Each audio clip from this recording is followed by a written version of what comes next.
Welcome to another episode of Dad Can We Talk. I'm your host, Anthony Ray. And today, I'm back in the studio, man. I'm back over at 6 o'clock studios. Man, I ain't been over here in like 2 months. So it feels good to be back in the stew. Shout out to my man T Whitey for allowing me to use this space, man. And man, y'all listen. I know y'all ain't heard from me in almost a month, period. My last episode with my man Gabriel, it was fire. That was the first one of the year. And y'all just had a lot of stuff going on, man. My birthday was like a week and a half ago. So, I had to take some time out to chill with the wifey, chill with the babies. Me and my wife went to a Bulls and Magic game. That was my first NBA game I've ever been to. And, I just been chilling, man, just really getting my mind right, getting some things prepared. I'm about to get this Men Can We Talk podcast off the ground. So y'all be looking for that first episode at the end of this month with my brother Jason King and my man Darius Ross. So, yeah, man, y'all be looking forward to that. We got that coming for y'all. And I just been getting my guests ready, man. I done been off for like 3 weeks and I've been getting these brothers lined up. So y'all be looking forward. Today is just after today. I got like 4 or 5 weeks straight where I'm going to be dropping these things again. Y'all know how I do it with Dad Can We Talk. So just getting that prepared, just working things out with the fam, the kids, the wife, getting my mind right, man. I just finished school. So that's been it's been a change, not having anything to do with school and all that. So I'm just adjusting. I have had to take some time to adjust to this new thing that I got going on, man. So we back with episode 73 today, and I got a brother with me today. For those that would see this on video, this is a brother from Atlanta, Georgia, man, from the ATL. You hear me? Yeah. Man, y'all know, man. If anybody know me, y'all know I love the Atlanta music scene. Always love Atlanta music scene, man. So shout out to the ATL for real. And yeah, man. But this brother, he reached out to me on the ground, and I was taking a look at his profile, man, doing some great stuff. He's the founder of the Den, aka the Dad Empowerment Network. And like I say, he's doing some great things where he is. And, it's only right for me. Y'all know I love to hear the stories of fathers everywhere, man. So it was only right that I take the time to allow this man to come on the podcast and bless us with his story. And we're going to talk some fatherhood and some of everything else also, man. So, yeah, y'all welcome to the show, my man, Wes Albritton III. Let's go. How you feeling, bro? Hey, man, glad to be here, bro, man. Once again, man, hey, man, I know you had to slide me in, man. So it's a privilege. So, man, I appreciate it, brother. Appreciate it. Definitely had to, man. Yeah, I love when other people reach out to me. I like to get a lot of my local dads on, but when somebody reaches out to me from outside of my local area, I'm like, I got to make a way to get these brothers on here, man, because, I know a lot of great dads right here in my community, but I know it just ain't here. It's some everywhere, and that's what Dad Can We Talk is about, man. I like to highlight dads everywhere, man. Great dads, because in the past, the media only highlights bad dads, So I say, you know what? I'm going to create my own media platform, and I'm going to highlight all these great dads that I know. And when I say great dads, people, I ain't talking about perfect dads, because none of us ain't perfect dads, but we are dads that are trying and attempting every day and striving to be better than what we were yesterday, man. So shout out to you, my brother, man. I'm ready to get into it. So my first question on the podcast is always the same. So my first question today for you is, what was your relationship like with your dad? Talk about that. Man, shoot, man. I gotta be honest with you, man. It's been an up and a downhill battle. You know what I'm saying? My dad was in my life, you feel me? But he wasn't there all at the same time. And I say that because yes, he was there physically, but you know how it go when it comes being a dad, you're labeled by being a provider. You're labeled by, you know, the money that you got in your pocket and the bills that you pay. You know what I'm saying? And my dad, he's an older dad, you know what I'm saying? So that's all he did. He would leave the house at 4:00 in the morning, Yeah. come back at 8:00 at night, you know what I'm saying? So most of our time was spent on the weekends, and that's if he ain't, you know, driving the bus for the Braves or doing something like that, working overtime to make sure we have food on the table, you know, roof over our head and all the other good stuff, man. But, you know, some of the highlights that I will say as far as my dad, you know what I'm saying, shoot, man, with some really great things, bro. He taught us how to hunt, taught us how to fish, you know what I'm saying? Something I passed on to my boys, man. So, I mean, the relationship, like you said, man, in the beginning, man, it's not about being perfect. It's about being great. I believe that my dad did the best that he could, you know, based off with the knowledge that he had. You feel me? That's real. That's real. And I think that's one thing that we learn as we grow older. A lot of us, you know, growing up, you know, we hear all these things about our dad and we feel the type of way that we feel about our dad, good or bad. But then once we have our own children, it's like, dang, bro, I kind of understand. Like Pops probably had a lot of stuff going on. You know, it ain't as easy as it might look or sound. 100%, 100%, bro. You know, I used to watch my dad all the time, man, and like I'd be like, "Dog, man, y'all working," you know, and to the kid's eye or to somebody's eye to where they're in your ear about what your dad's not doing. If you don't know any better, you would think he don't want to be there. Yeah. And let me tell you something.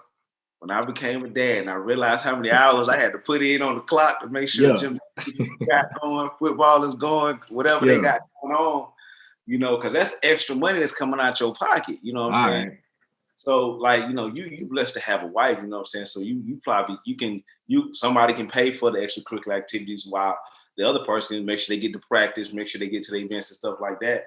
But, you know, not everybody had that capability. So, you know. Real talk though. Real talk. It's real, bro. You know, it's a sacrifice. Either you're gonna work to make sure they got the finances so they could do it, or not, and they not be able to do it, and you still miss out on the practices, but you're able to make the games and stuff like that. You know. Yeah, that's real, and I think that's why it's important for other dads in the community to be able to step up. You know, like say for instance with a football team or basketball team. You know, some kids' parents might not be able to make it there, you know, for whatever reason. They might have things going on. And, you know, and I think it's just important for other dads to be able to step up and stand in the gap for those parents and, you know, be able to provide rides and provide, you know, food if you're going out of town, you know, you're playing AAU basketball or something like that. It's just important for other parents to step up, man. Man, 100%, man. You know, and that's, and to piggyback off that, man, like yesterday, right? You know, I posted, you know, saying about my daughter, she does gymnastics or whatever, man. And what I would say to other dads is surround yourself around dads that's kind of doing the same thing, right? So, you know, you go and check on the page, you know, it's only 3 of my boys showed up, but we, you know, this thing called Wolf Gang, you know, so we, you know, part of Phi Beta Sigma Fraternity Incorporated.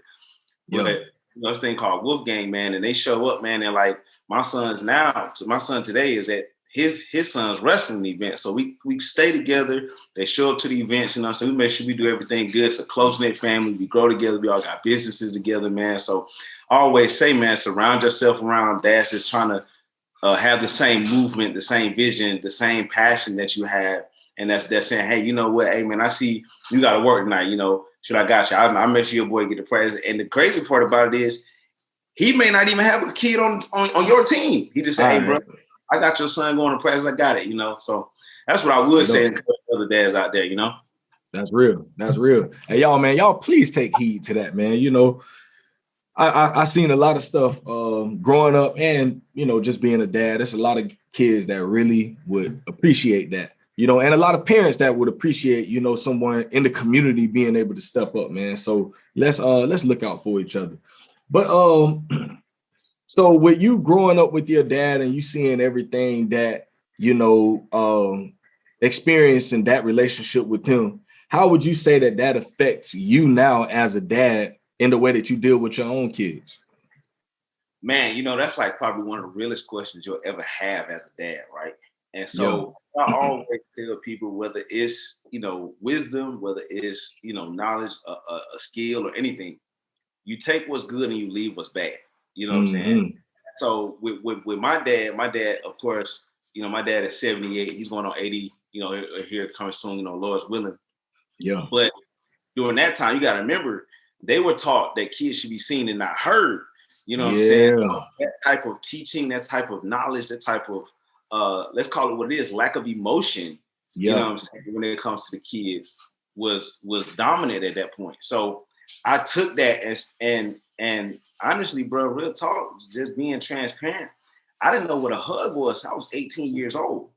And it was, you know what I'm saying? My dad didn't really, the first time he really told me, he was like legit proud of me when I graduated from Marine Corps boot camp, you feel me? Yeah. But am I saying that to say that my dad wasn't proud of me? No, I'm not saying that. But what I'm saying to you is that it wasn't really extremely vocalized during that time when he was coming up. So he didn't know how to express that.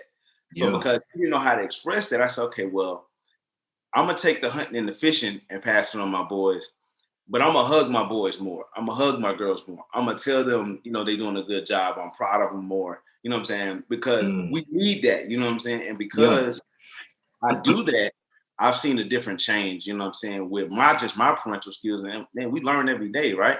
Yeah. And so, everybody, some people feel a different way about capital punishment, spankings, as they call it. Yeah. You know what I'm saying? I make it my last resort. You know what I'm saying? I do other things that I learned from the military and learn other effective parental consequences, you know what I'm saying, that help them to learn. Not necessarily, I'm just spanking you because I said so. No, don't do this. This is why.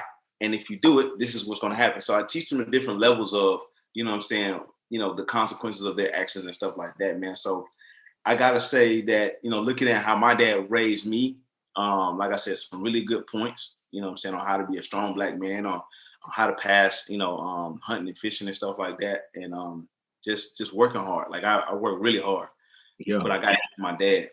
But the other key points that I didn't learn from my dad was, the hugging and the telling him I love you and, I'm proud of you, and the emotional and the vulnerability that honestly we got to be more, as dads, we got to be more vulnerable. We got to be more emotional with our kids. You know what I'm saying? So I took that and I added that to my dad's stew that I call it. Yeah. That's real. Got to add that to your bag, dog. Hey, but it's funny you say that. And I found this interesting. I was looking at one of your posts on Instagram. And it's funny that you say that, and it just helped me understand everything you're saying, because you spoke on one of your posts about words of affirmation and that love language. And that love, you got it? Okay. All right, go ahead. Yeah, but I just think that's important to talk about, because I was talking with one of my boys before, and I was talking with my wife about this before. Like, at times we only look at love languages like in terms of relationships, marriage, and stuff like that, and we like to focus on our spouse love language or our own love language. And then it hit me one day. I'm like, man, my kids have a love language too. They have a way that they desire to be loved. They have a way that there's certain ways that you can reach them better than other ways, and you spoke about that words of affirmation. And I believe that's one of my oldest daughters, her biggest love language is she loves to hear out of my mouth that I love her and I'm proud of her. And I believe it really affects her and hurts her when I say hurtful things to her and I get upset. And that's a big thing that I'm working on, man. Like, really, like, at times I get upset with my baby and I just start lashing out. I might be tired from work or whatever, and they like acting crazy at the house. And I'm like, man, I'm so sick of y'all. And I'm tired of y'all, and it affects her, bro. And I'm really starting to see it. And I'm like, man, I got to do better at that. So talk about that. And you also talked about how growing up you were bullied and how the words that people would say would affect you. I want you to just go into that, man, because I think it's important for us to understand like how powerful words are and how our words can affect our children. Man, so real talk. So I know it's a very two-part conversation on that, right? Yeah. And so like we'll handle my youth first, and then that way you can understand how I was able to develop to what I have now. Yeah. So I posted a picture, man. You know, if you saw me, I had my glasses on and stuff like that. So I've always had glasses since like the age of 3. And we all know, man, kids are, you know, man, they cruel, man. They dishonest, you know what I'm saying? And you know, I didn't have the privilege of hanging out with the cool kids in the back of the bus, you know what I'm saying? I was kind of like in the middle of the bus, but I wasn't all the way up in the front, you know what I'm saying? Yeah. But, you know, the biggest thing is I had glasses, but people didn't realize, although I had glasses, I still can play ball. I still, you know, I was good at what I did. I can draw like I was a really cool kid, but because of my physical appearance, they didn't want to tap into that, right? Yeah. So, and I didn't get that opportunity. And so they would literally, man, like call me cross-eyed, you know, Coke bottle, this, that, and the third, you know, like it really affected me. And this is before, you know, anti-bullying laws, before it was always, well, you know, sticks and stones may break your bones, but words never hurt you. You know, that whole passage that we raised our kids on, and we really honestly neglected, you know what I'm saying, how those words really affected them. And it wasn't until like the suicide rate at 10 started to take off all the way up through high school before parents was like, well, wait a minute, why are these kids hanging themselves in the 8th grade? Why are they shooting themselves in the 6th grade? What is going on? What are we missing? And they started to really kind of put bullying up under that microscope about the words and finally understand how powerful words are, not only just as adults, but as kids, right? So, you know, for me, you know, going from kindergarten to the 9th grade, that's all I heard was just, you know, people didn't want to be my friend because I wore glasses or because I had a lazy eye or whatever the case may be. And, you know, in the 9th grade was when I had the Coke bottle effect. You know, the Coke bottle effect is like when you take a Coke bottle, a glass Coke bottle, you put a top on it, and you just shake it, and then you put it down, and then you shake it again. Eventually, it don't matter who got that. I could pass that Coke bottle around the room 8,000 times.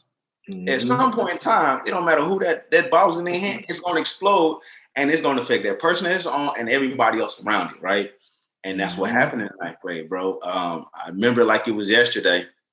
I had a kid in 9th grade biology class, and you know, he was like, "Man, Wes, how you play football, man? You know, you cross-eyed, you catch like this and third, man." I said, "Man, all right, say something else.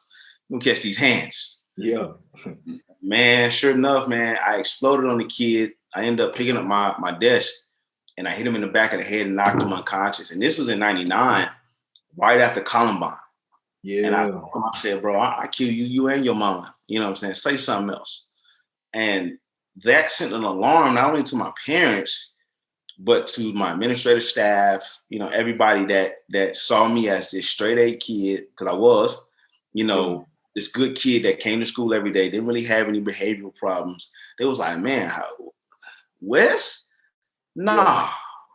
But nobody listened to me when I was saying, "Hey, man, they keep picking on me. They keep picking on me.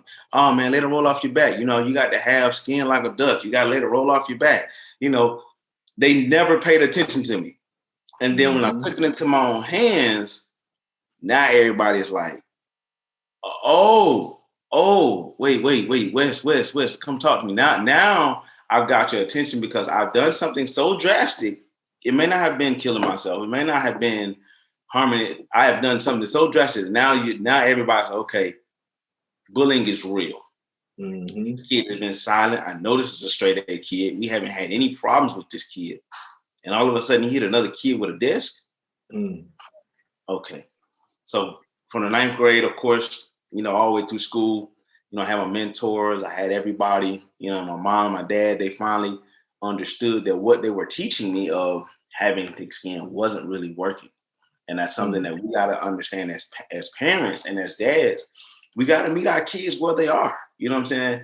It's like putting a kid in front of a collegiate book and say, "Here, read it." They're gonna be like, "I don't know," but we got to give them a book to where they are in their grade level, unless they show us that they're a little bit ahead, and meet them where they are. So how does that translate into parental skills, right? It's like, you know, us as men, bro, we got so much to impart onto our kids, good and bad.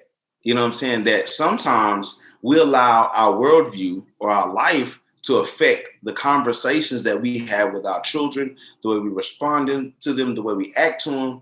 You know what I'm saying? So it's like, okay, yeah, I worked 12 hours today. I'm starving. You know what I'm saying? I had some road rage going on, this, that, and the third, you know, whatever. And it could be the smallest thing that they do. They might just hit a flip the wrong way. They might slam a door or something. And they say, hey, sit down. I mean, I can't stand with y'all. And we're it has nothing to do with them. And we done exposed on them. And now it's time to bring that back, right? I remember my son, he's 17 now. And I didn't realize that my words affected him until he told me. He was about 15. He said, Dad, you remember I was at football practice and the kid ran me over? I said, yeah, I remember that. And you were so mad at me. He said, man, dang, why? And this is what he quoted what I said. Yeah. He said, you remember when you was like, man, dang, what you doing out here? You ain't nothing but a waste of space. Dang. I'm talking about, he remembered that from, he was like 9 or 10 on the football field. Dang. And here we are having that conversation again, 14, 15 years old. You know, if I would have knew better to in a sense coach him up, because I didn't want to see him be defeated, but it made me upset because I felt like he quit. You get what I'm saying? Yeah. And I feel like honestly, I played in a big role into why he doesn't play football today. He's a great band student. He's getting to go to the Marine Corps like me, but I think I played a major part into why he quit playing football. And if I could change anything about that particular situation, even throughout all my kids, I changed the way I talk to them. You know what I'm saying? Even if I feel a certain kind of way. Like I had a situation not too long ago where they were too loud. Yeah. I had a bad day, bro. Life just been frustrating me. And let's just call it what it is. You know, they moms be getting on your nerves. When you got baby mamas, all that good stuff. They want to act a fool. They got stuff to say. That's in your ear because you ain't doing nothing and all the other good stuff they like to say, which we got to learn how to block that out too. But we allow that to spill over into our kids. And it definitely, for me, I had a situation with my kids and I'm like, man, you know what? I'm not gonna say nothing with y'all right now because if I say something to y'all right now, you're gonna get something that ain't got nothing to do with you. So I need y'all to go sit down somewhere and chill out. And then what that does is you as a dad gotta take that time and say, okay, you know what? I know it ain't got to do with the kids. Let me calm down, get my stuff together, so on and so forth. And then come back and say, hey man, listen, y'all being too loud. You need to clean this room up. You need to do what I asked you to do your homework, whatever. But now you're not doing it out of anger or you're not doing it out of something that ain't had nothing to do with them. And now you can align and direct your words differently to where it doesn't affect them in a negative manner. You get what I'm saying? So, I mean, for me, bro, you know, it's learning and going back, like you were saying, the 5 love languages. Gary Chapman, he got the one for parents and kids. Read it. I read most of his series, and I've been learning a lot, bro. Been learning a lot, man. And the biggest thing is you know, it has nothing necessarily anything to do with me, but looking at guys like yourself with the podcast, other people that I've interacted with over IG, man. Everybody is starting to come together and have that same mental idea of just changing the paradigm of being better dads. You know what I'm saying? So, I mean, I look at you and I took some things off your page. I'm like, man, all right, yeah, I like what you do. He got a podcast. He's in his community. He got, you know, his kids. You know what I'm saying? You're posting your family. You know what I'm saying? You're highlighting your wife. Like, I'm trying to get there. You know, I ain't gonna ring on the finger yet. I'm trying to get like you, brother. You know? So I'm trying to see how you interact with the married life, you know what I'm saying? And how you balance that life along with being a dad, because that's a different type. You got husband, dad, son, brother, and everything else now. You know what I mean? Crazy. It's real, bro. It's real. And man, I love what you say about, you know, like the whole fact that at times I gotta learn to do like what you say, like when my wife, and it's so crazy you say it because my wife just told me the other night, she was like, I think at times what you need to do is just go take a walk. Just walk away instead of you blowing up on the kids. You know, it'll be like about simple stuff, clean the room. Yep. But it ain't just about for me. I got all this other stuff going on. So when I see the room ain't clean, now they're the closest thing to me.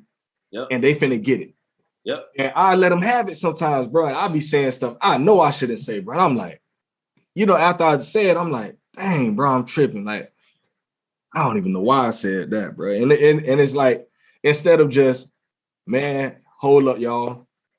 I'm just gonna walk outside real quick, you know, and just get my mind right. So my wife and I, we just talked about this Wednesday night, and she was like, from here on out, what we gonna do a new thing from here on out.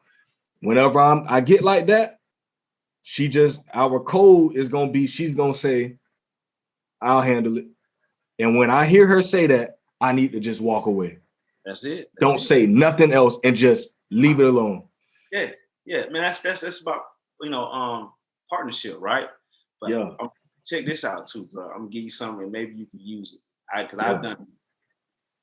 You know, one of the biggest things about kids is they look at us, right? They pay attention to everything we do, everything we say.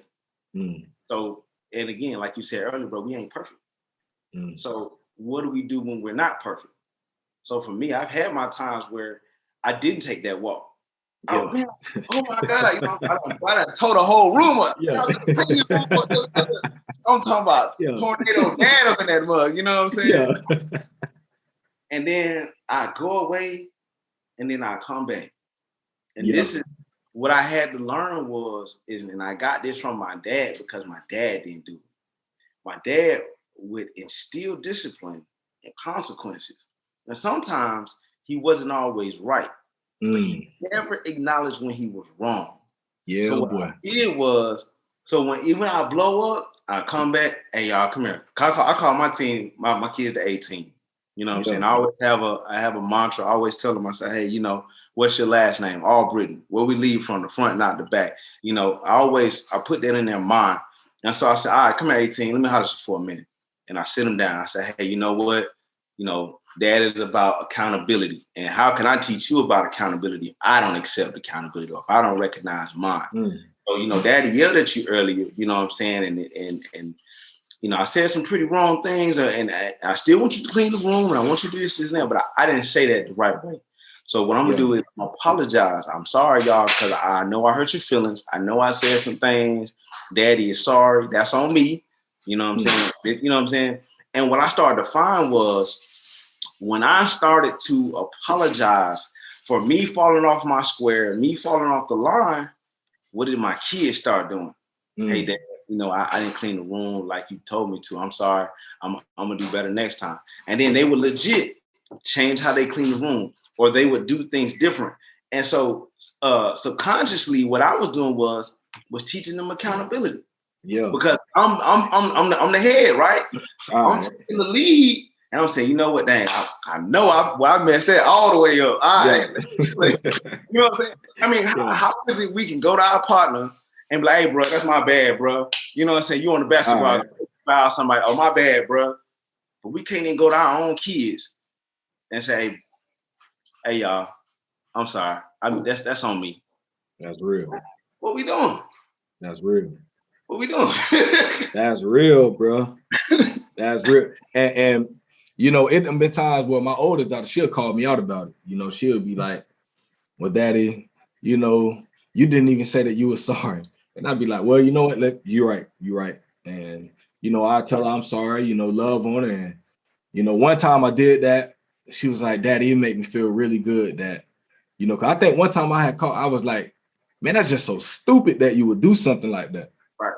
And she hate when I say stuff like that. And she was like, Daddy, thanks for telling me that I'm not stupid. And I was just like, bro, I feel like that means the world to her. Yeah. You know, and that's really her love language. Like, she really loves that affirmation. And then when I do the wrong thing, I'm like, man, I got to make this thing right with her, because it's a serious thing. You know, people might look at it like, you know, like you say, the old generation, Man, they ain't care about how we felt, bro. They ain't care about how we felt, what we thought. It was their way or the highway. That's it. And that's how we grew up. So it's like we have to take that turn in our generation. We got to turn that thing around and really make it like, really make sure our kids know that they matter, because that's what we're showing them when we, like you say, we can apologize and we can, ask them how they feel and allow them to express themselves, because they need to know that they mean something and that they matter. 100%, bro. 100%. That's real, man. For the parents out there that might listen to this, please, y'all, it's a serious thing, and I just pray that y'all will again take heed, because this is free game. Like, these ain't things that we think about. This experience. I done made a lot of mistakes in that area, and I'm telling you, as my baby is getting older, she's only 8 right now. That thing affects her. So it's real. But let's go here, man.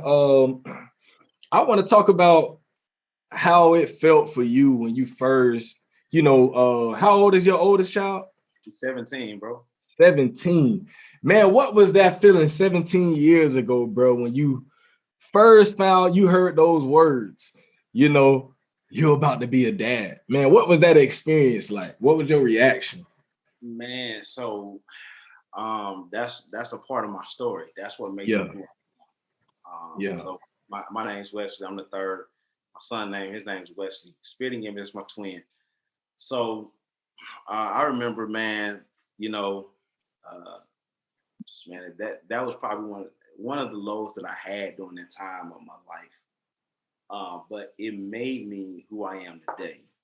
And so what I say is, during that time, I was homeless, bro. I was staying in a 98 Pontiac Grand Dam, bro. Green and color two-door. I never forget. Yeah. You know what I'm saying? Me and my dad had got into a situation where, he put me out the house. You know what I'm saying? It goes back to listening to your kids, right? He didn't listen to my part of the story. All he took was what the adult said, and his way of the highway, right? Yeah. Guess what? I was on the highway. Yeah. And my high school sweetheart at the time, man, we was rocking. I was working, but I wasn't making enough to get an apartment at 18, 19 years old. You know what I'm saying? That's another conversation us as Black parents do. That we got to stop doing, man. It's killing our culture when we do that. But I was homeless. And so she told me, Wes, I'm pregnant. I was like, oh, okay, all right. And so I'm like, dang, man, what I need to do now? Like, man, I don't know nothing about being a dad. Like, I'm homeless, I ain't got nowhere to go. Man. So I remember I was like, man, I need to get some extra income. All I know from what my dad is how to work hard. So I went to the barbershop. And I went to the guy. He'd been coming out here since I was 12. I said, hey, man, let me sweep your floor. He was like, man, I got somebody already. And so the guy he was cutting, he was like, man, I got a job for you. I was like, man, all right, man, look, man, what you got? He pulled out his card. I looked at the card, had the United States Marines on. I said, man, all right, man. So in my mind, I had already knew I wasn't going into the military. I didn't want to do it. So I walked into his office. I said, look, man, first thing I said to him, I said, look, I'm not here to sign no contract. I did, I'm not here to go to the military. I'm not doing that. So if you got a job for me in this office, we can do that. But other than that, I'm not even gonna waste your time. And so he said, man, I like you. He said, you're very direct, and he said, man, let me talk to you outside. He talked to me outside. He said, man, what you got going on? Why you need a job? I said, man, I got a kid on the way. I'm homeless. I got a lot going on, man. I don't know how I'm gonna make it. And we talking suicide at this point. Yeah. He said, man, look, here go $50, man. Go get you something to eat. He said, come back in about an hour. I'm gonna have something for you. And then I want you to take the time to just think. Don't do nothing else but think. Came back an hour, and man gave me a hotel key. He said, 2 miles down the road, go down there. It's already set up. All I gotta do is just walk in the room. Went in there, man. I sat down, bro, and I just took time to just breathe and just take a hot shower and just kind of just decompress a little bit. You know what I'm saying? And really enjoy the thought of being a dad. Like, oh man, I'm about to be a dad. Now, what do I gotta do? What as a man am I supposed to do at 18, 19 years old? So I stayed in contact with him. And I said, you know what, man? It ain't nothing out here. I'm working for Airmark, cleaning out the back of the planes at the airport. They ain't paying me no bread. Sign me up. I want a challenge. I ain't going to the Air Force. I ain't going to the Navy. I ain't doing the Army. I want a challenge. Sign me up. Sign me up. I left 2 weeks after my son was born. And from when I got that burden lifted off my back of having stability, having a place for my son, having insurance, having income, I was then able to enjoy it. I'm a dad. Like, wow, this is up. When he was born, man, it was one of the greatest feelings in the world. You know what I'm saying? To see him come out into the world, to see him take his first breath, you know what I'm saying? Just the whole ambiance and everything. And the crazy part about it, so me, my oldest boy, and my middle boy all got the same doctor, meaning they delivered all all three of us. Me and Kaylee is her name. Now she's retired now. You gotta think, you know what I mean? Shoot. Me, I'm 36. Yeah.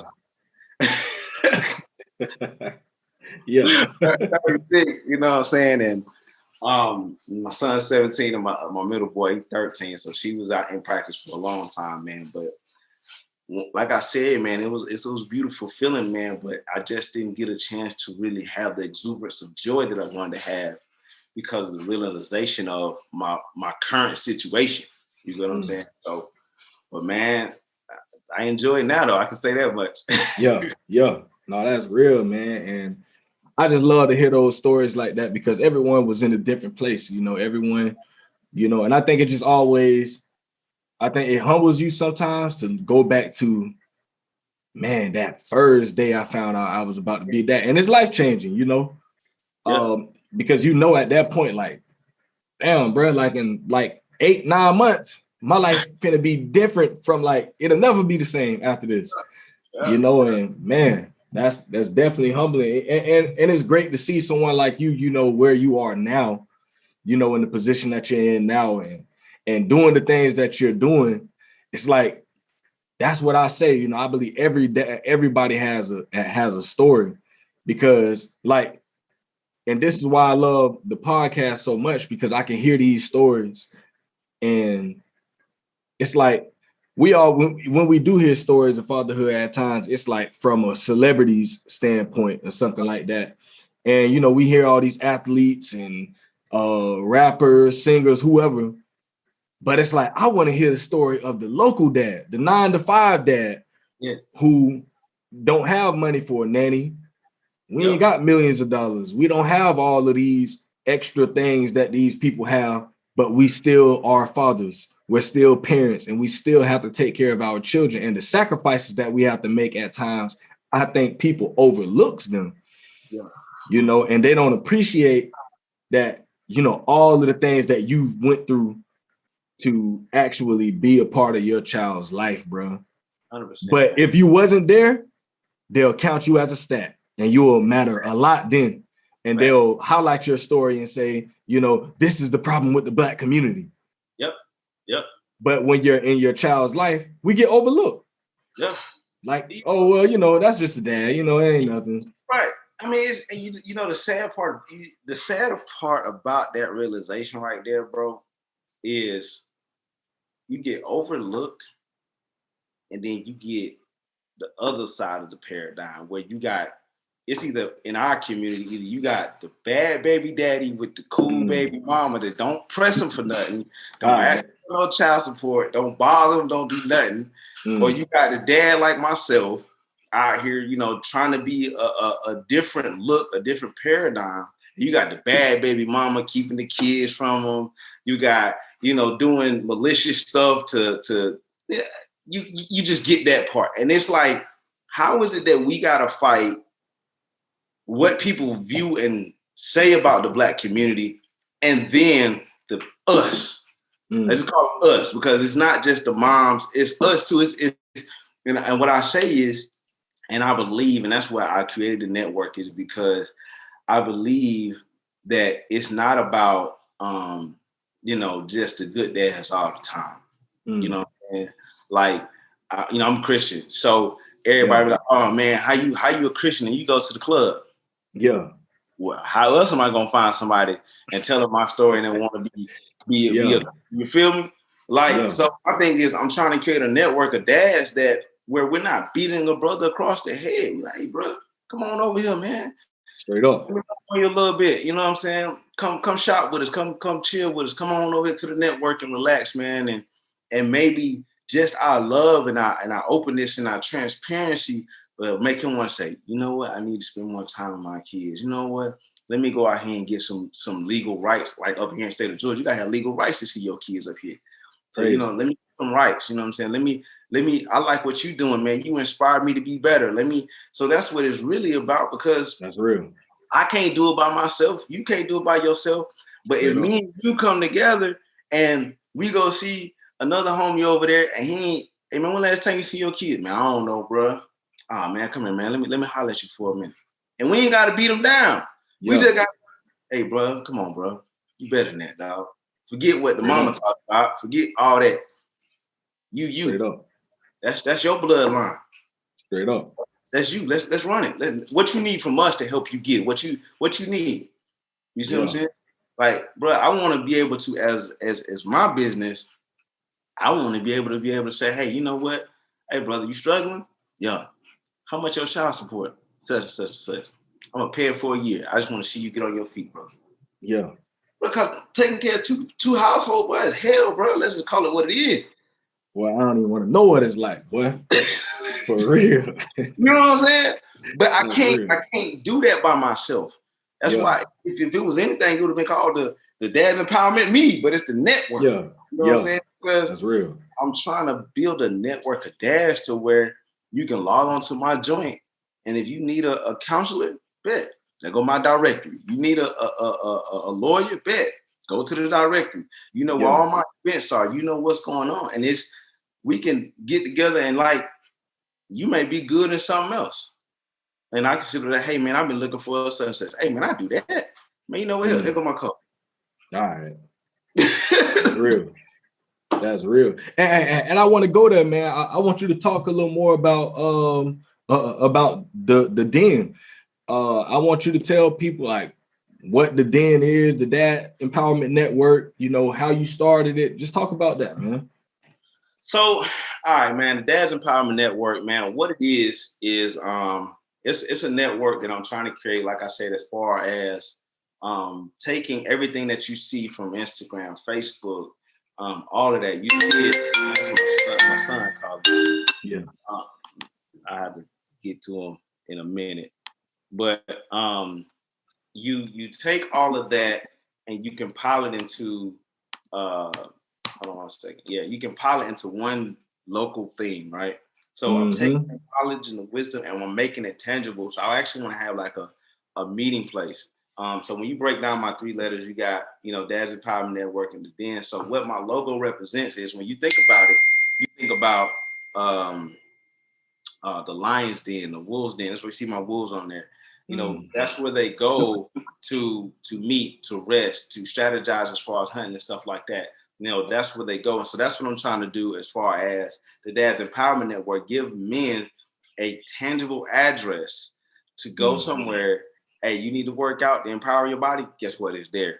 If you need to go to the right side of my building and there's computers to where if you need to find a counselor, a lawyer, a financial advisor, anything that's associated with powering or empowering dads, that's the network.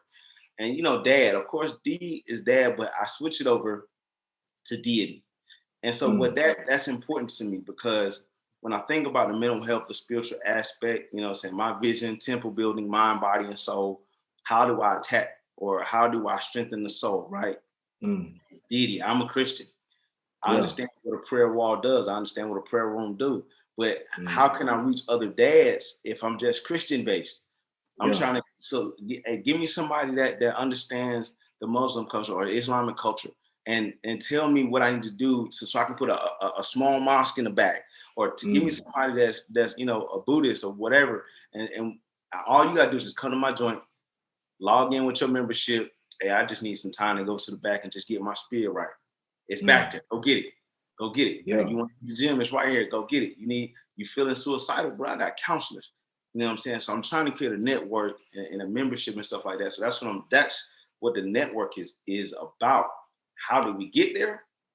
So 2017, bro, was a very pivotal year for me, man. And I've been through a lot. Bro. But in 3 months, I went from having everything I want to nothing. So had a girlfriend at the time.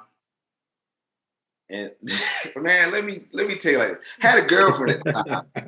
Had a girl, and my baby mama, my second baby mama, she has played a very pivotal role into why we are where we are today. Yeah. She helped break up that relationship.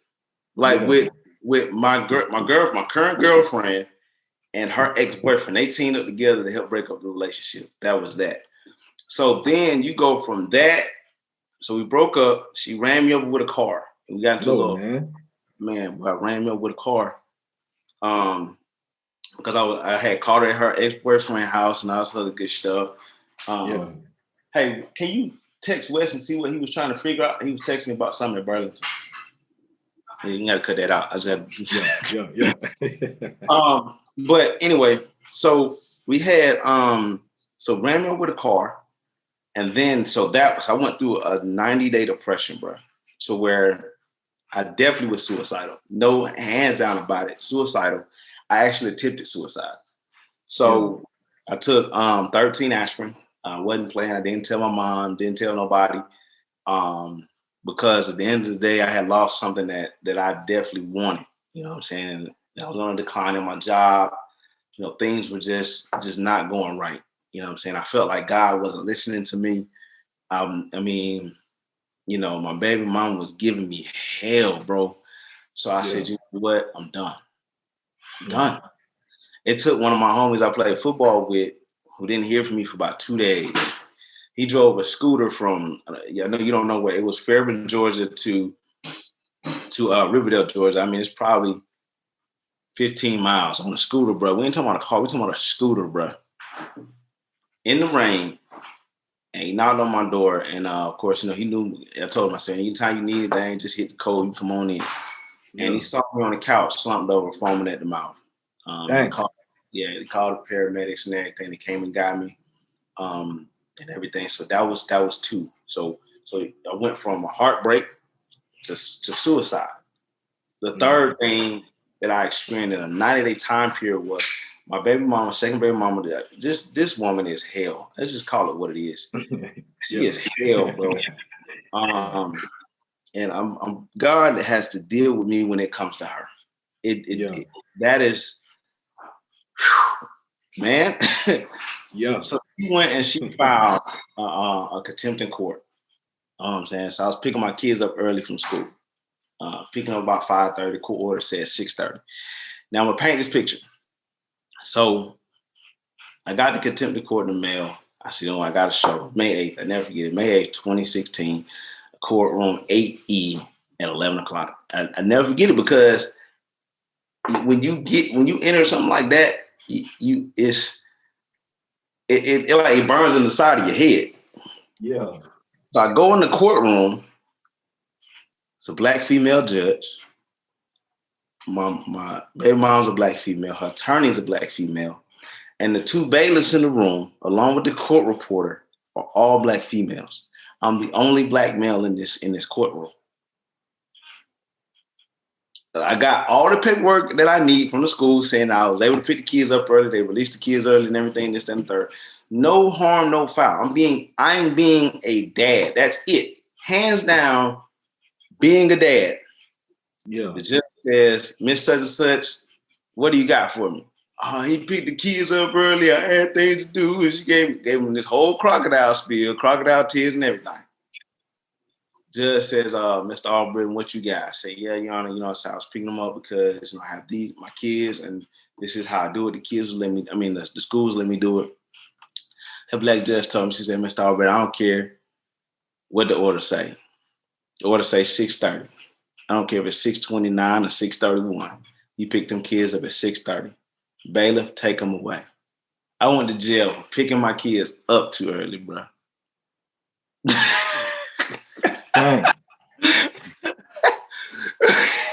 Yeah. So I went through that and I said, man, all right, what am I supposed to do here? God, this is something you need me to do. What am I supposed to do? I had already lost friends. One of my good friends, Nate, got arrested. So he jumped off the bridge because of the same concept, committed suicide. Had lost 4 friends in a matter of 3 years to suicide. What do dads need? So I started putting it together, and he came to me and said, man, I want you to create the DEAN. I didn't know what it stood for.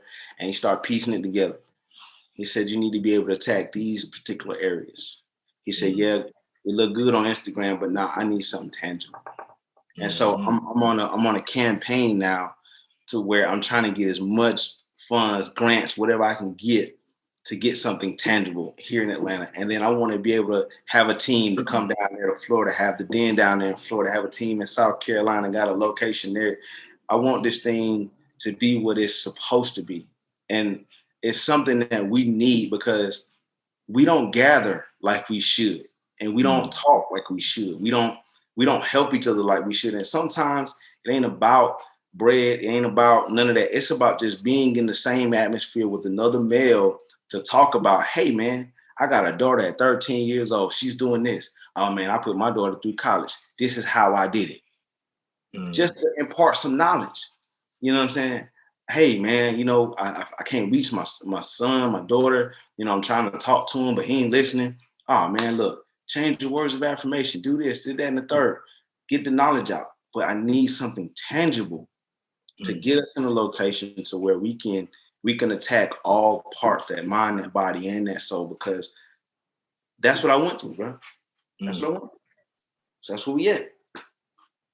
Man, boy, listen, that's so real, man. And I love the concept, bro. And it's definitely something that's needed. We definitely need a central place where fathers can come, because at times, like you say, you going through these things, you don't know who to turn to, and it ain't like a lot of people, and at times you need another man to turn to, because, at times, people would say, even like with me being married, it's like some stuff my wife ain't gonna understand, because she ain't a man, she just, there's certain things she can help me with, but there's certain things she can't. There's certain things my mom, like one time I was going through it with, just dealing with my dad not being there. And I broke down one night, and I called my mom, and my mom was like, well, you can talk to me about anything. And I'm like, Mom, I know that. And I ain't saying that I can't, but what I'm saying is sometimes, I need a man to talk to. Sometimes I need my dad, sometimes like I want that. Thanks. And it's just you need that, bro. Like you need this another man that somebody that can understand what you're going through, who might have already been through that, or just a ear, a shoulder that you can lean on, somebody that you can cry out to. And I just think that's like one of the most important things for us to have as dads, bro, is to have a network. That's like with my podcast, like I got this connection with all the, this is what, the 74th, 73rd episode. Yeah. Bro, all the men that I brought on here, that's my network. Yeah. And some of these people I ain't never talked to in my life, like with you, like I ain't never met you ever in my life, but it's like learning all these things about you is like, man, this dude go through some of the same stuff I'm going through. Some like you talk about 2017, bro. 2017 was like probably one of the worst years of my life. Me and my wife was homeless for like 4 or 5 months in that year with our kids. Like very crazy year. It's crazy. And and it's like as soon as you said 2017, that's when my mind went like, dang, 2017 was crazy. And then you started saying all the stuff you saying. I'm like, so I wasn't the only person going through it in 2017, you know, and it's like having networks like this, you know, having building relationships with other men is just so imperative, bro, that we do stuff like this. And I was just talking with some of my boys 2 weeks ago. I was telling them this year I want to do an event where I get all of the guys that came on the net on the podcast that's here in town. I want to do like a march where we all get together with our kids and we just go walk through a community, and then we walk to a certain park or something and we just do a cookout, you know, and we can play kickball and throw the football and shoot the basketball with the kids. And I want all these dads that I know to know each other, because I know all of them now, but I'm like, I want y'all to know each other too. Like, I want to connect all of them together, because that's something we need, bro. And we just don't have it, you know? And I know it ain't like you say, that's you in Atlanta, I'm in Gainesville, but I'm more than sure in all these other cities, it's the same thing, bro. Like, we have to have a place where we can go, where we can congregate and just love on each other and hear each other out. It's like, it's just so important, bro. I love what you're doing, bro. For real, for real.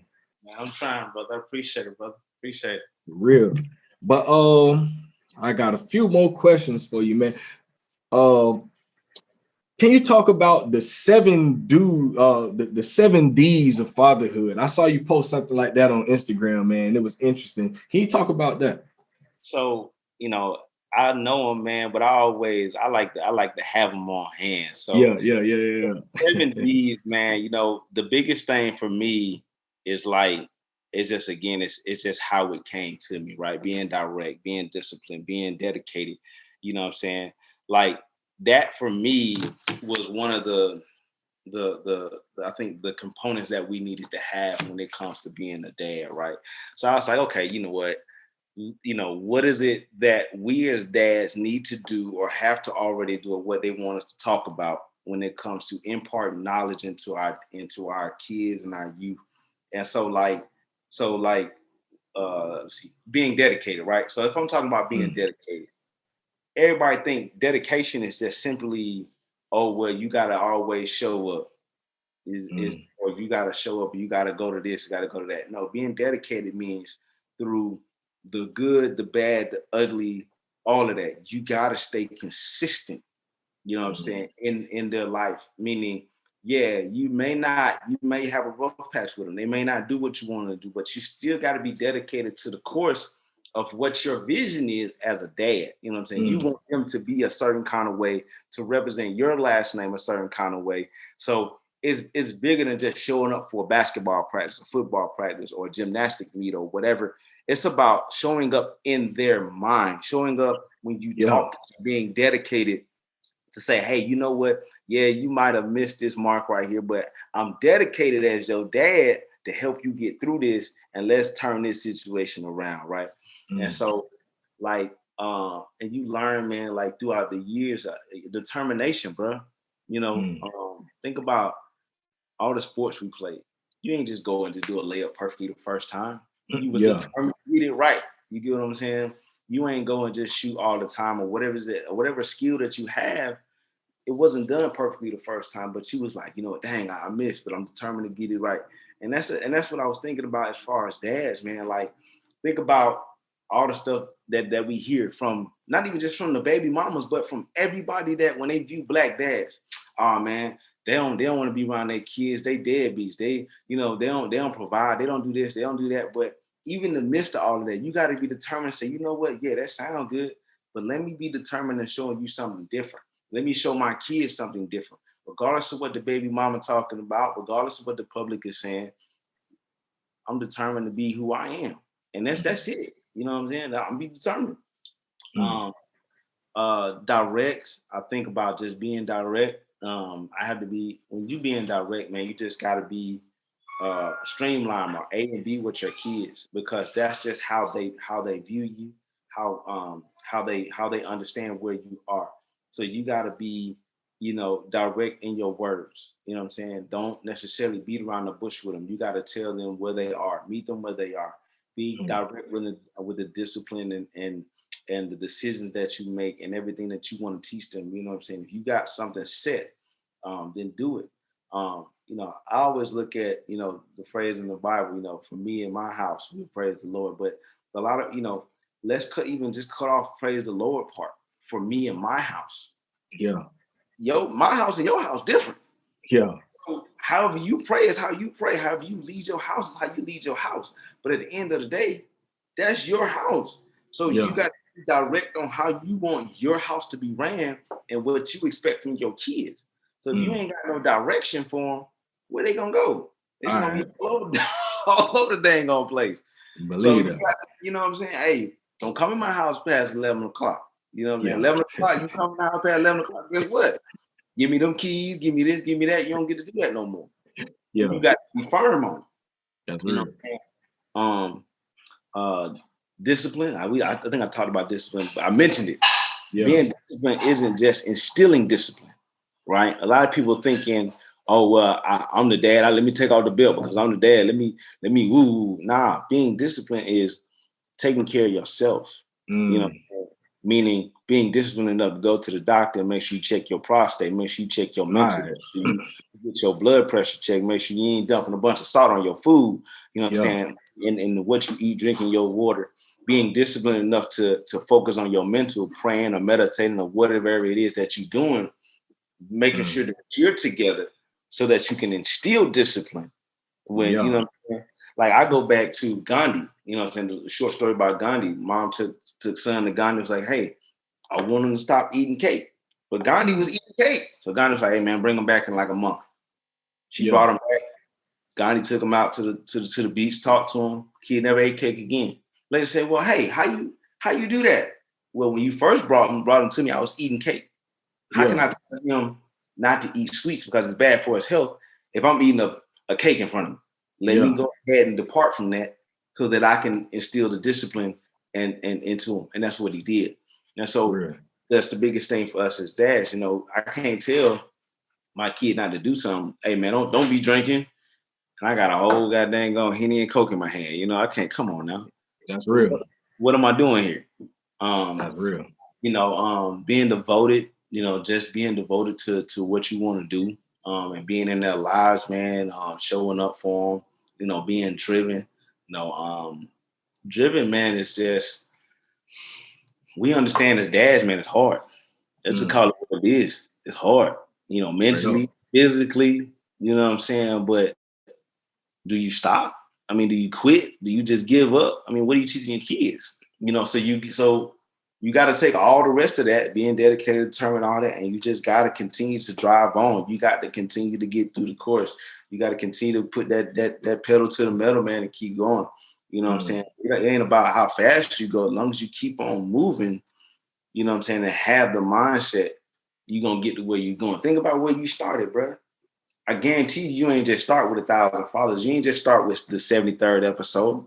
That's what your first episode was like. What your first outline questions was like. It may have been rough. It might have went all over the place, but you like, you know what? Let me organize this. I know it might have been tough. Let me go ahead and organize. Like you said, you took 3 weeks off? Yeah. You was determined and driven to make sure that from February to April that you was gonna have your joint lined up, everybody. So it might have been crazy, like you said, you started birthday, a lot of stuff going on, but you were still determined and driven to make sure that your podcast was lined up and the content was there for the next 2 months. I mean, those came to me, man, when I just started thinking about the responsibilities of being a dad. And again, man, we're not perfect. Yeah. But we're great. And we just, progression promotes perfection. So as long as you are progressing, you'll get as close to perfection as you want to. You may not never get it, but you got to progress. You got to keep going. That's real. That's real. So much truth in all that, man. I got one more question for you, bro. Yeah, what's up? Knowing everything you know now at 36 years old, all the experiences that you've been through, everything that you know at this age, man, if you could go back and talk to the 18-year-old version of yourself, and you could get that young man, and you could like sit just how me and you talking, and you can sit across the desk from him, and you could get that young man one piece of advice, what would you say to him, man? honestly, bro, do the work. Hmm. Do the work. You know, and I say that because to get where you going, you got to put in work, bro. Ain't nothing out Mm-hmm. here gonna be given to you. The progress ain't gonna happen. You gotta do the work. And to elaborate, when I say do the work, if you know you feeling funky, you know your mind ain't right, get some help. Mm. Suicide is real. Mental health is real. So you need to go ahead. If any dad out there right now thinking about Mm. suicide, go get some counseling and Mm. take the progressive steps to get your mind aligned to where you want to be. You gotta do the work. Ain't nobody gonna do it for you. Ain't nobody gonna Mm. help you get it. You gotta do it yourself, and you can't be afraid of the work. You can't be Mm. afraid of it. You know what I'm saying? When it comes to your finances, you got to be disciplined. You got to be devoted. You got to have direction with your finances. You just can't go out there spending bread. You got to tell your money where to go. But you Yeah, got to do the work, bro. You got to do the work. If I can for tell real. myself at 18, Yeah. mentally do the work, spiritually do the work. Everything that I touch, bro, it requires work. And does it mean I got to work myself like a slave and work hard? Nah, you can be smart about it, but it still requires work. That's Straight all I up. got, bro. That's all I got. Straight up. Straight up, man. Hey, listen, some of us at 32 and 33 and 40 and 50 can use that advice right now. You hear me? Real talk, man. But Yeah. hey, listen, bro. You know, I ain't want to take too much of your time, man. But this was awesome, man. It was definitely good. I missed this. Like I said, I ain't been in action for like the last 3 weeks. Yeah. And the podcast is always therapeutic for me, man. You know, I get some time away from the wife, I get some time away from the kids where I can talk with another brother. And I always say, Dad, can we talk? You know, I created it for everybody else, but it's for me. I Yeah. need this right here. I need this type of interaction. You know, I need to hear the stories of other men. I need to hear testimonies from other men, you know, because it helps me and it puts everything back into perspective for me. So when I leave here, all I'm thinking about is, man, I'm finna go home. I'm finna go love on my wife. I'm finna go Yeah. love on my babies. And I'm finna try to be a better dad, a better husband, a better man, you Yeah. know, because of everything that you just said, you know. And I know there's so many areas in my life that I could be better. And I'm just like, man, hearing all this today, I needed this stuff, bro. So I appreciate you, bro, for doing what you do, for sharing everything that you shared, because you didn't have to, bro. Yeah. And you know, I just want to tell you, bro, like I'm proud of you, bro. If nobody else don't tell you, I'm proud that you're doing what you're doing and you standing up, bro. And you being a light in our community, bro. Hey, man, man, I really appreciate it, bro. It goes back to that words of affirmation, bro. You know what I'm saying? You may not even know it, man, but I'm definitely struggling now and because baby mama acting up again. But Yeah, again, this is therapeutic for me and just being able to share my story. And hopefully, man, one day, I'll be able to look back and say, man, I, I did it. And it's yeah, not even for me. I just want to save a dad from suicide. I want to save a dad from financial struggles and stuff like that. So, man, the biggest thing, man, I just want to say thank you for giving me this platform, man, because you didn't have to do it, man. You was like, man, I could slide you in. So when I saw it, man, I made it happen, man. And I really, really just want to say thank you, man. And if you ever in Atlanta, you just want to come to an event, bro, yeah, just show up. Don't worry about yeah, nothing. Just yeah. show up. I That's just want real. you to show up. You know what I'm saying? That's Hey, real. I'm coming through, say less. You ain't got to worry about nothing, bro. And when this website getting rolling, I definitely gonna add you on there, have you on there. And anytime you want me to come and talk on the podcast with the guys, just hit me, bro. I'm there. I'm ready. Yeah, yeah. Hey man, we gonna set that up. I got some stuff that I'm planning for this year, man. We gonna definitely stay in contact for real, for real. All right, man, for sure. All right, man. Hey, y'all listen for all my listeners. Hey, but before you leave, tell the people where they can find you on social media. Okay, cool, bet, man. All right, so on Instagram, man, you got the Den, so that's THEDEN.LLC. That's on Instagram. You got on the Facebook group. It's not a page, it's a group. Just type in the Dad's Empowerment Network. It'll come right up. You'll see my logo. If you see my logo on the back of me, that looks just like that, white and black. So look for the Dad's Empowerment Network. We're trying to grow the group. And then also I got the website. That's Dad's, DAZ Empowerment.net. And so what that does is the website's gonna have all the events on there. You can register any events. You can buy merchandise. You can find a little bit more about me. Eventually, what's going to happen is that the only way to access certain parts of the website is through membership. So that's our directory and all the things that we're doing. That's just pretty much giving you a private access to what we're doing, where we're going to be, and how we're going to continue going, man. So definitely look out for it, man. Look forward to talking to y'all again, man. Again, I thank you for the privilege, man, bro. Appreciate it. It. Real talk, man. Hey, I signed up on the website. I think last night. Okay, I signed up on them, man. So yeah, I definitely be following everything you're doing, man, and we'll definitely be in contact on Instagram too. Oh yeah, most definitely, bro. Oh yeah. So for all my listeners, man, y'all continue to stay posted, man. Like I say, for the next 2 months, man, I got them lined up, man, and I got some dads on here that I've been waiting to get on, man. So shout out to my boy John Bond. Shout out to my boy Obadiah. Shout out to my boy Lawrence, man. Please get with me. Lawrence Middleton, man. I'm trying to get you, my boy. Get back with me if you hear this, man. But yeah, man, y'all continue to stay posted. At the end of this month, we will have the first episode of Men Can We Talk, man. We finna open this thing up to all men, so it's gonna be a separate podcast. So y'all be looking forward to that, man. I'm very excited about that. I got some co-hosts this time with me, and we finna get into some real deal conversation, man. So it's gonna be some controversial stuff, but y'all know how we come with it. But yeah, man, y'all continue to stay tuned, man. Y'all go follow my boy at the den.llc on Instagram, man, and go follow my boy page, and y'all support this brother, man. So yeah, man, Dad Can We Talk? Y'all know where y'all can find us at dadcanwetalk.com. We on Facebook, Instagram, TikTok. Go on Google and type in Dad Can We Talk, man. We all over the place, man. And if y'all can, go subscribe to the podcast on Apple Podcasts. Leave a review. Just help a brother out, man. We trying to keep this thing going, man. And we on Spotify. We everywhere you find podcasts, man. So y'all continue to stay tuned, man. We keeping it pushing, man. Wes, bro, I'll holler at you. All right, bro. Hold it down, man. Yes, sir. Yes, sir.